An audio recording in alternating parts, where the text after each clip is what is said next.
That evening, I stood at the stove preparing the meal the way I had prepared it 1,000 times before, the roast cut to his preference, the vegetables arranged just so, the bread I had made that morning set to warm.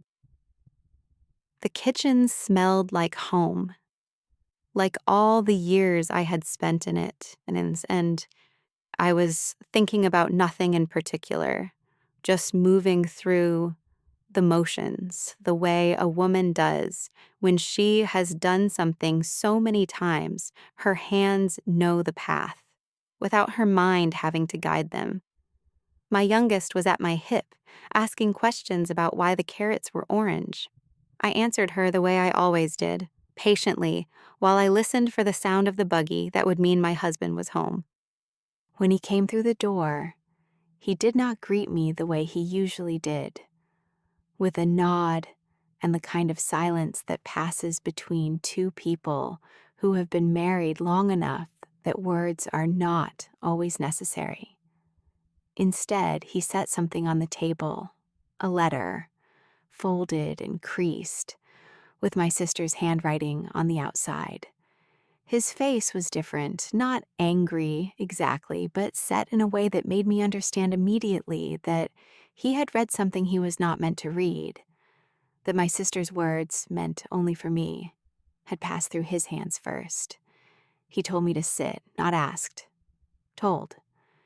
And when I hesitated, still holding the wooden spoon, still tending to the meal, he said my name in a tone I had not heard before, low and final, the kind of tone that made it clear this was not a request.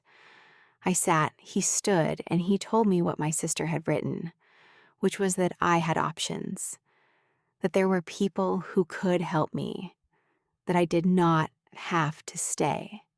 He told me that he had known for some time, that I had been different, quieter, that my eyes had begun to look at the world outside our community in a way that was not acceptable, that was dangerous. He said I had made vows before God and witnesses, and those vows meant something, meant everything, and that whatever I was thinking, whatever my sister was filling my head with, it was not going to happen. He said that as long as he was my husband, I would be his wife, in the way that a wife should be, in the way the ordning prescribed, in the way his mother had been his father's wife and his grandmother before that. He said the world outside was full of deception, and that I was too naive, too easily swayed, too much a woman to navigate it alone, and that my protection was here, in this house, under his care, under his authority. And then he did something that chilled me more than any raised voice could have. He walked to the stove and stirred the pot I had left on the heat slowly, deliberately. And he said, "You will finish this meal. You will serve it. You will act as though this conversation has not happened. And tomorrow, and every day after, you will remember what I have told you tonight. You will remember who you are and whose you are." When he left the room, I stood there for a long moment, still holding the wooden spoon, and I felt something shift inside me. Not break exactly, but shift, like a door opening that I had not known was there.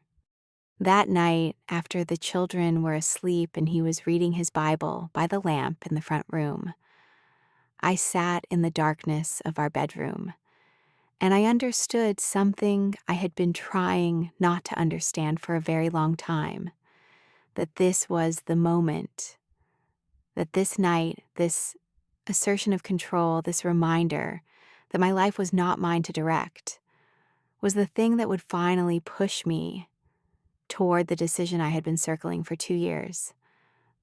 It was not the kindness that would undo me, not the ordinary mornings or the familiar rhythm of our life together, but this moment of absolute clarity about what my staying would mean, what it would cost, what I would never be allowed to become.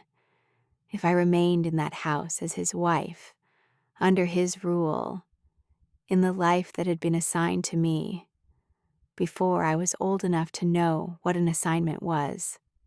I did not leave that night or the next day, but I began to truly plan, truly imagine it, truly know it would happen, because I had just been shown exactly who was in charge of my life if I stayed. And it was not me, and it was not God, no matter how many verses he read by that lamp.